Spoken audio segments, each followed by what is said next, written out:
Hey, what's going on YouTube? Welcome back to Team VRY. And so it's been quite some time now since the launch of the Google Pixel 8, and I just want to share with you guys some of my thoughts on the smartphone several months after its release. Now, the Pixel 8 and the Pixel 8 Pro were launched back in October of 2023, and since then I've gotten to spend some time with the phone and of course with all the software updates and the day-to-day usage. And if you want to check out our earlier thoughts on the Pixel 8, then I will drop some links in the description below, and they're all over the channel as well, so you guys can check those out if you want to. But after several months, how is the Pixel 8?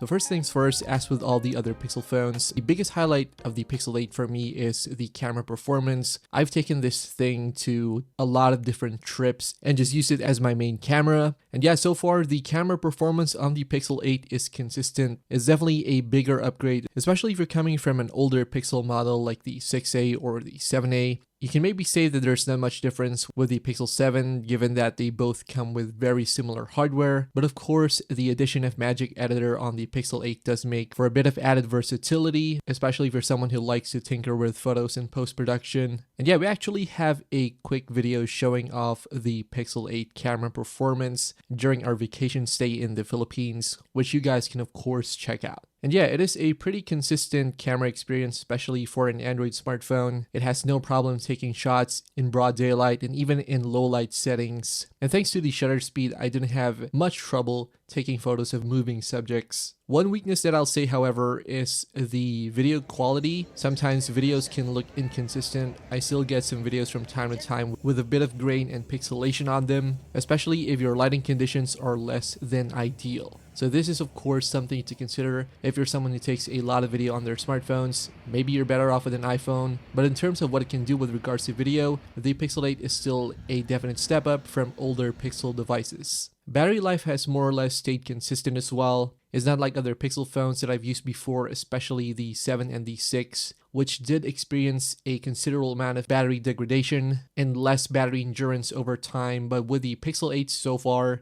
I've been getting maybe around 5 to 6 hours of screen on time on a daily basis.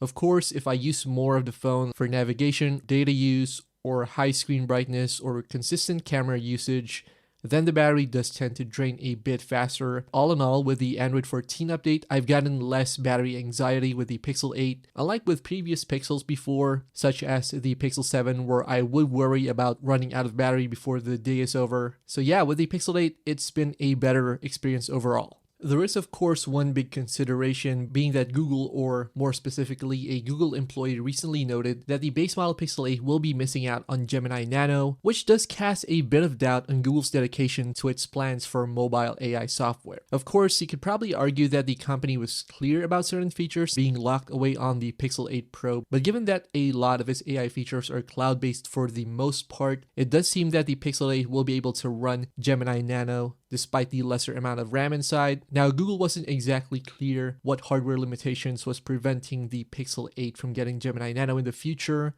but a lot are speculating that this might be due to the RAM size. But on the other hand, the Galaxy S24, which also comes with 8 gigs of RAM, is able to run Gemini Nano, at least according to some users online. And the fact that Google managed to bring over the circle to search function to the Pixel 7 series does lead some of us to question why it chose to omit Gemini Nano for the Pixel 8. Now, if you're buying a Pixel 8 solely for the AI features like Magic Editor and whatnot, then of course this is something to consider, and it looks like Google is pushing people to get the 8 Pro, since so far it seems like it will be the phone that will get most of the AI updates that Google is planning for its Pixel devices. But on the other hand, if you're just after a good Android phone with a terrific camera, a steady amount of software updates, a good looking display, and decent battery life, then the Pixel 8 is of course an ideal choice in that regard. Personally, I like my Pixel 8 the way it is, and it is a bit disappointing that we're not getting some of the AI features in the future. But on the other hand, like I mentioned, it's a solid smartphone on its own. And if you're coming from a much older Pixel device and are looking for the essential Google software features, then you can't go wrong with the Pixel 8.